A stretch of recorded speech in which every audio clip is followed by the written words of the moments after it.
Hello guys, and welcome back to MS Tech Tutorials, and in today's video I'm going to be going over how to fix the low level fatal error in Stalker 2, the Stalker 2 underscore 164 underscore shipping crash. Let's get straight into it. So for this error code, there is no guaranteed specific fix because the developers did say that they were going to release a patch that will fix this issue and many other issues including. So the best thing might be to just wait, but there are some temporary fixes that you can do.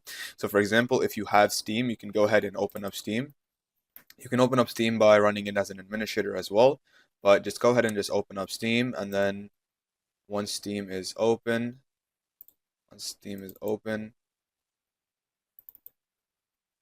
what you basically want to do is just head over to library, and then, oh, I gotta wait for it to load now.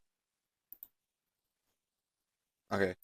Anyways, yeah, once Steam is open, just go over to library, look for Stalker 2, and then you want to go ahead and right click on it, hit properties, or you can go over to library, hit go over to Stalker 2, find where it's installed. I'm going to use a random game that I have installed in as an example, but just right click on it, hit properties, and then go over to installed files. And from here you can go ahead and click on verify this game's files are installed correctly, and then hit verify integrity of game files.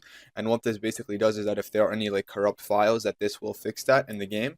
And again, there is no guaranteed fix for this issue. The best thing that you guys can do is just wait until the developers release a patch note that fixes this, or you can, there are temporary fixes like this one, for example, or you can just restart your PC, restart the application, and yeah. But that is it for the video. Thank you guys for watching. Make sure to give the video a thumbs up, subscribe to the channel, and have a great day.